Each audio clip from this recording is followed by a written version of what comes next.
Alright guys, we are back and we did it. We got the new Toshiro Hitsugaya and I've been playing a lot with him since I got him earlier today, and he's so fun. Like, I love the way the gameplay with him feels like. And yeah, in this video we're gonna cover everything there is to know about him, how to actually build him, right? What his skill leveling priority should be, boundary ascensions, stamps, you name it. We're gonna cover everything. Also skill rotations. It's gonna be a bit interesting to see how he actually plays. So let's actually get started with his weapons. So obviously the best choice is going to be his exclusive weapon, right? I was lucky enough to pull it on my first 10 pull. This one here will basically boost his crit rate. Now, since he is a DPS character, crit rate, crit damage, attack obviously should be the main priority, right? So crit increase by 30%. Also during Tensho Yurin, basically after he releases a technique, the Ice Dragon Dive, Toshiro enters a Tensho Yurin, during which his basic attacks are replaced by Ice Dragon Lunge. You're gonna see that in a moment when we're playing with him. The damage is increased by 50%. Damage taken is reduced by 25% while using basic attacks, and they cannot be interrupted. So he has a damage increase, crit rate increase, damage reduction, and stun counter. He cannot be stunned. Bro, this character is a menace. Now, if you do not have his limited weapon, the chanting spirit is going to be the best chance, because this one will basically increase the base attack damage by 15% for 12 seconds. This is going to be the best choice if you do not have this one. Alright, now, is skill leveling priority. Obviously, first and foremost, build his passives. Now, he has an interesting passive which is called Ice Blossom.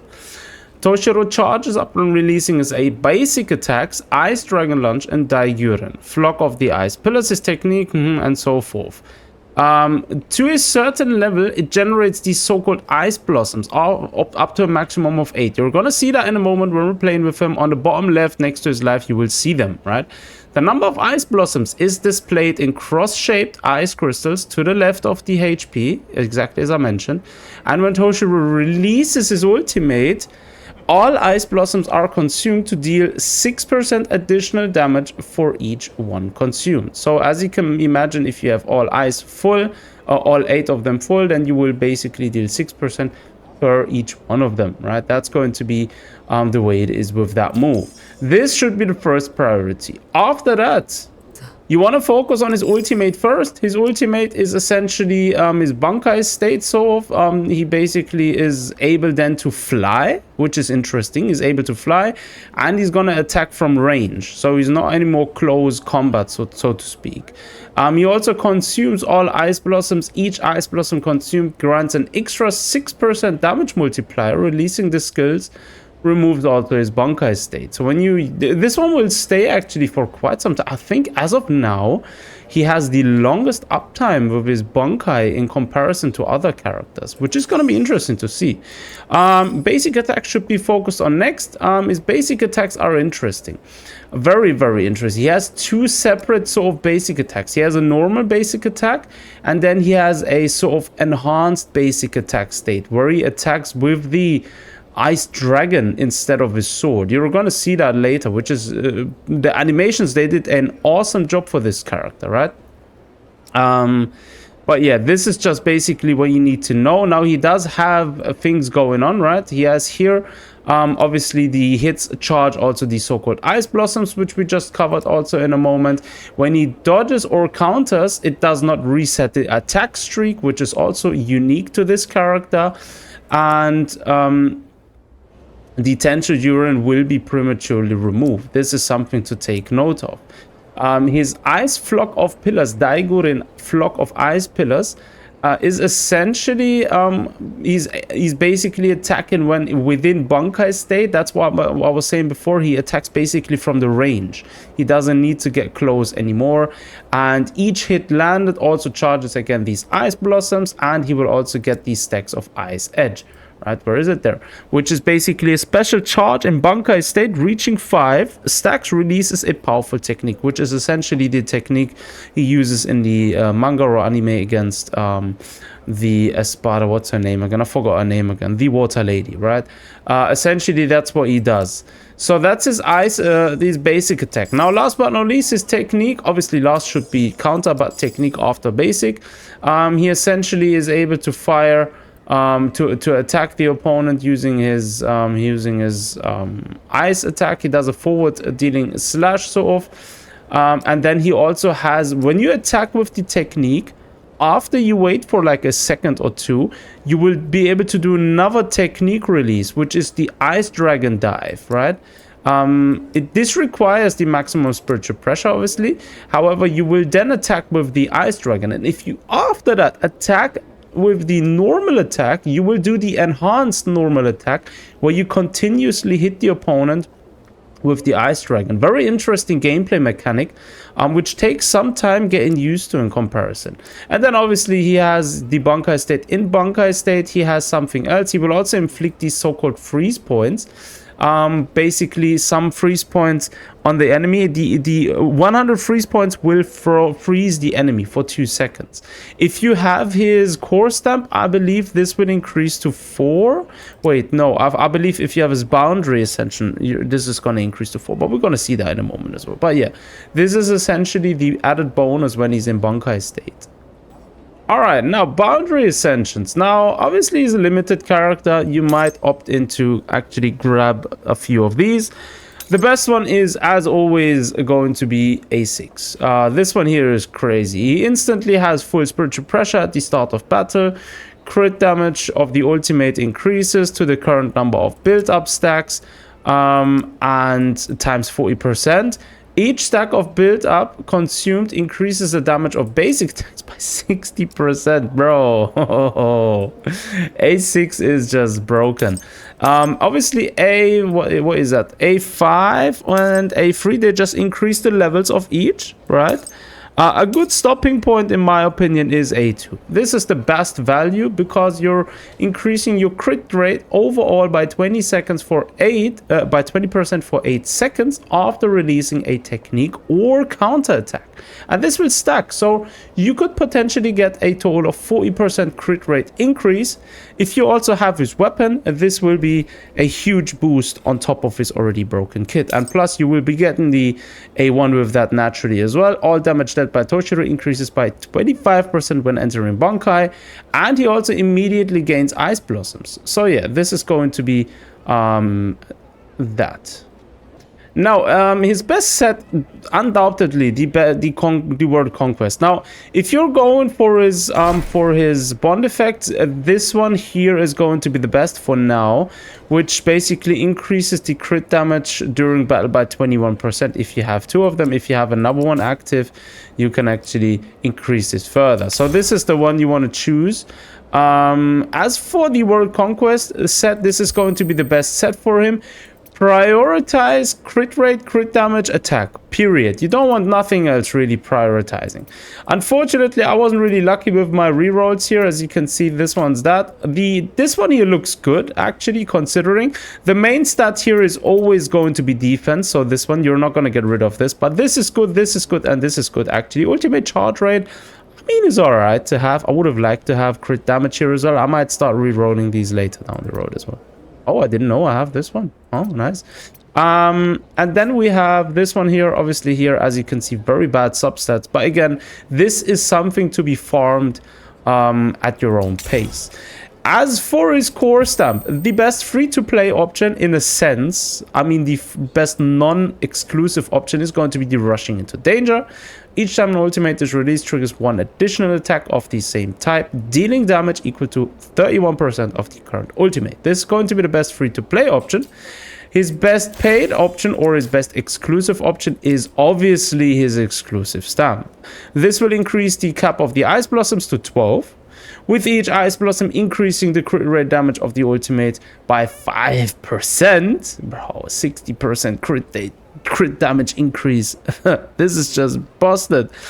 Basic attacks deal 20% more damage to targets affected by freeze points. Essentially, if they're frozen or not, doesn't matter. If they have freeze points, they will be taking more damage. And hitting targets charges the ice blossoms on top of that. So this is obviously going to be the best choice. Now let's talk teams. Yeah, his best free-to-play team, in a sense. Obviously, you need to acquire Toshiro. If you have Toshiro, the best team is going to be Rukia as the tactical character. Everyone will have Rukia anyways. She provides the battlefield skill Pure Snow, which is essentially a very busted support alongside the already freeze mechanics of Toshiro, right? That's going to be the best tactical partner, and the best support free-to-play is going to be Momo. Momo is crazy because she grants something called Insights, and each stack of Insight grants a 5% attack bonus for 30%. Acquiring a certain number of stacks grants an extra spirit damage boost. So this is something unique to Momo. She's actually the first spirit support we actually have, alongside Orihime, but Orihime doesn't naturally just boost spirit characters, right? So yeah, Momo is going to be the best support for this team if you're running the free-to-play team. Obviously, the premium team is going to be Toshiro as the main DPS. You're going to run Rukia as a battlefield unit, and you ideally want to run Kisuke as the support. Now, Kisuke is literally the ultimate support for almost any team currently. This is definitely an option. If you are not wanting to run Kisuke, then obviously stick to the free-to-play team. These are essentially the best two teams there is now. There is no other options because Rukia and Momo are both free-to-play, so there is no point of not using them. Alright, let's jump into a match now, in a fight. Now, as you can see, I have a semi-build team, but we should be doing alright. Okay. Taking a while with the loading. So now we're in. Yeah, so rotations. Oh, what's this? Suppressive combo. Ah, right, okay. Rotations. You want to start off with Momo, matter of fact. Use her technique and then into Rukia. Rukia using technique, and then the main DPS stays on the field. Because this, as you can see, the ground, it has something going on. And this is from the technique of Momo. This is her snare mechanic, which is going to be broken in this team comp. And then after that, obviously, try and repeat the same sort of rotation for the beginning, right? Always Momo first, into Rukia, and then into your DPS. Rukia always wants to release her technique because she will inflict the, what's it called, the freeze points too. So this is the first one done. Let's jump into the next one. Now, undoubtedly, the freeze mechanics are pretty broken in this team. The good thing is you can't even freeze bosses. So now, as you can see, we frozen them into Rukia and now into our DPS again. And as you can see, we have the enhanced basic attack where he basically attacks with the Ice Dragon. And we blocked it. Hinamori out of the field again, back to our DPS, back to Rukia using the battlefield skill and technique, back to our DPS, attacking, just raw damage. Again, every time you see the field effect going away, back out to Momo, drop her technique again, and then back to the DPS or Rukia, depending on what's next. Rukia again, inflicting freeze points even more. Oh, Tosen does his ultimate now. Oh, we need to watch out. Okay, we're good. The ultimate of Momo, this is going to be good. Now we're inflicting insights. We're actually having a damage boost now. Yeah, I think, let's quickly see. We need to counter him, I think, right? That was that in this stage. Let's actually try and counter him. Where is he? Ah, we missed it. We missed the counter. Let's switch out. Ah, we missed it again. Oh, playing on PC, guys. This is very annoying on PC. I'm not gonna lie to you guys. This is so annoying. Yeah, we did it now. We're out of it. Okay, we're good. Let's attack. Let's continue with this. They do need to fix the controller support. I tried it earlier today and it isn't really as good as I was expecting. So I'm gonna hold off on that. But we're done with the stage 2. Let's go to the final stage. Okay, we're facing off Kenpachi Zaraki. Huh, interesting. Gonna be nice to see how he actually pays off. So we're starting again. Momo using a technique. First things first. Into Rukia. Using the technique as well. And then into our DPS. Oh, we're frozen there. Love it, guys. Love it. The thing about the freeze mechanic is the opponent basically stops his entire attack after when he's frozen. When he unfreezes, he just doesn't continue attacking with the same move. Unlike this time. We wanted to use the technique. Nice. Back into our DPS. We have the enhanced attack now. Look at the damage now. Look at them damage numbers. Considering we haven't even fully built this entire team yet. We're doing great damage numbers, actually. Pretty busted. Rukia's ultimate. Oh, it looks beautiful. Not gonna lie. This looks actually beautiful.